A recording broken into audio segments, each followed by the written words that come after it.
Friends, आप सभी का आपके अपने यूट्यूब चैनल बीपीएससी टीचर प्रशांत में हार्दिक स्वागत है। जैसा कि आप सभी को पता है कि मैं अपने चैनल पर इन दिनों जो आचार्य चयन परीक्षा के लिए इंटरव्यू होने वाला है उसके regarding video special subject wise बना रहा हूँ। उसी क्रम में मैं आपको इस वीडियो में टीजीटी बायोलॉजी का जो महत्वपूर्ण टॉपिक आपको पढ़ना है उसके लिए ये वीडियो बना रहा हूँ। मुख्य रूप से आपको 6, 7, 8, 9, 10 के जो एनसीईआरटी बुक चलते हैं इनके स्कूल में उसका आपको पढ़ के जाना है। उसमें आपको सबसे पहले तो आपको जो है क्लास 6 में जो बायोलॉजी के चैप्टर है उसमें अनुकूलन क्या है, जैव विभिन्नता से आप क्या समझते हैं, फिर उत्सर्जन से आप क्या समझते हैं, श्वसन क्या है, उद्दीपन क्या है, जगदीश चंद्र बोस के बारे में आप क्या जानते हैं, सजीव निर्जीव के क्या गुण है, वर्षा जल संरक्षण क्या होता है,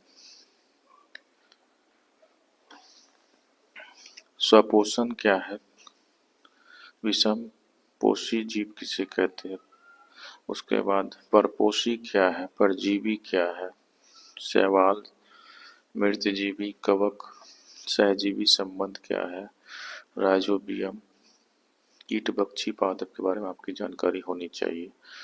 उसके बाद कक्षा 7 से आपको मनुष्य में पाचन, घास खाने वाले जंतु में पाचन, रूमिनेंट से आप क्या समझते हैं, सेल्यूलोज क्या होता है, अमीबा में पाचन किस तरह से होता है, ये आपको जानकारी होनी चाहिए। उसके बाद मानव में श्वसन किस प्रकार से होता है उसकी पूरी क्रिया विधि आपको पता होनी चाहिए। कोशिकीय श्वसन क्या होता है, अन्य जीवों में श्वसन किस प्रकार से होता है, अवायवीय श्वसन क्या है, वायवीय श्वसन क्या है, जंतु और पादप में परिवहन किस प्रकार से होता है, परिसंचरण तंत्र से आप क्या समझते हैं, रक्त के बारे में आपको जानकारी होनी चाहिए, शिराएं धमनी में क्या अंतर है, हृदय कैसे काम करता है, हृदय का आपको जो है बोर्ड पर पिक्चर बनाने के लिए दिया जा सकता है, उसको समझाना होगा आपको कि किस तरह से ब्लड उसमें घुसता है, किस तरह से निकलता है, ऑक्सीजनेटेड ब्लड कहाँ से आता है, डीऑक्सीजनेटेड ब्लड का क्या होता है, हार्ट बीट क्या है, उत्सर्जन तंत्र मानव शरीर का कैसे काम करता है। उसके बाद फिर आपको पादप में जनन जो होते हैं वो कैसे होते हैं, विभिन्न प्रकार के अलैंगिक जनन से आपसे प्रश्न पूछे जा सकते हैं। फिर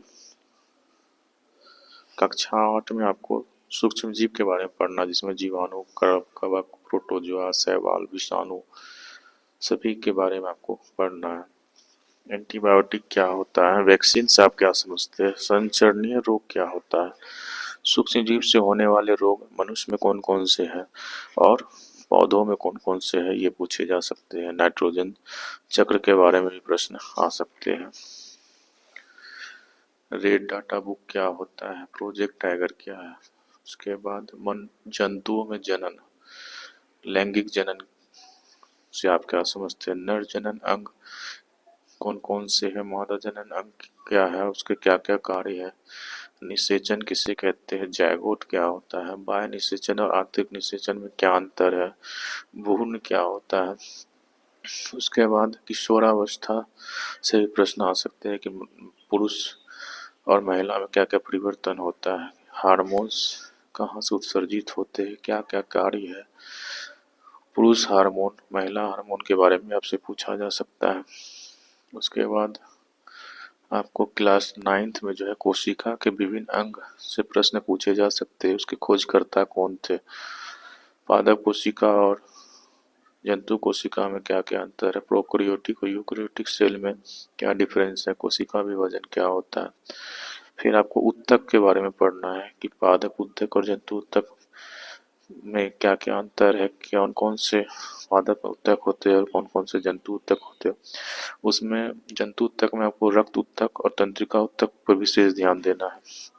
न्यूरॉन की संरचना बनाने के लिए आ सकता है कि बोर्ड पर आप संरचना बनाए। उसके बाद आपको पोषण पढ़ना है, जिसमें कि प्रकाश संश्लेषण को आपको विशेष ध्यान देना होगा। एंजाइम क्या होते हैं, अमीबा में पोषण कैसे होता है, मनुष्य में पोषण कैसे होता है, पूरा आपको पता होना चाहिए कि जो हम लोग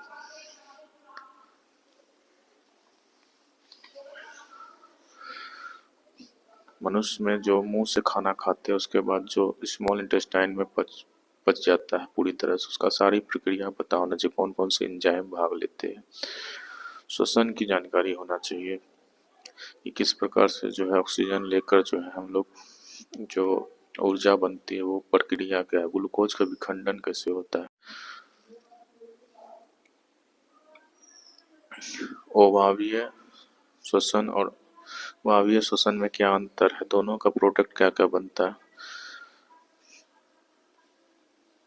एटीपी क्या होता है, हृदय की पूरी जानकारी आपको होनी चाहिए। रक्तदाब क्या है, लेसिका क्या है, पादपों में परिवहन कैसे होता है, उत्सर्जन तंत्र इंसान का कैसे कार्य करता है, डायलिसिस क्या होता है,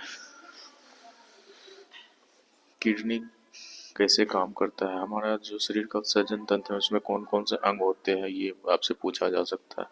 रिफ्लेक्स एक्शन से क्या समझते हैं, मानव मस्तिष्क को आपको विशेष पढ़ के जाना होगा कि उनके कौन कौन से भाग है, क्या क्या कार्य के लिए वो कौन कौन सा पार्ट कौन कौन से कार्य करते हैं। जंतुओं में हार्मोन आपको विशेष पढ़ना है, पुरुष और महिला हार्मोन में क्या क्या अंतर है। एकल जीव में प्रजनन कैसे होता है, लैंगिक जनन कैसे होता है, पुष्पी पौधों में लैंगिक जनन कैसे होगा, मनुष्य में लैंगिक जनन कैसे होता है, नर जनन तंत्र कौन सा है, मादा जनन तंत्र कौन सा है। उसके बाद है जनन स्वास्थ्य, किस प्रकार से आप जो है सेक्सुअली ट्रांसमिटेड डिजीज से बच सकते हैं, गर्भ निरोधी युक्तियाँ कौन कौन से हैं, और आनुवांशिकता से आपके प्रश्न हो सकते हैं, मेंडल का योगदान क्या है, लिंग निर्धारण कैसे किया जाता है, और अंतिम में आपको आहार श्रृंखला, आहार जाल, ऊर्जा प्रवाह जो 10% का होता है उसको, और ओजोन परत का अपक्षयन कैसे होता है, और जैविक आवर्धन कैसे कहते हैं, ये पढ़ के जाना है। मैंने जो भी मुख्य टॉपिक आपको पढ़ना है वो आपको इस वीडियो के माध्यम से बता दिया है। आशा करता हूँ कि आपको ये वीडियो पसंद आया होगा। अगर चैनल पे नए हैं तो चैनल को सब्सक्राइब करके बेल आइकन को दबा देंगे ताकि हमारे आने वाले नेक्स्ट वीडियो का नोटिफिकेशन आपको मिल सके। अगर आप अभी तक हमारे व्हाट्सएप ग्रुप से नहीं जुड़े हैं तो हमारे यूट्यूब पर के कम्युनिटी में उनका QR कोड डाला हुआ है, आप लोग स्कैन करके ग्रुप में ऐड हो जाइएगा। वीडियो को अंत तक देखने के लिए धन्यवाद। जय हिंद, जय भारत।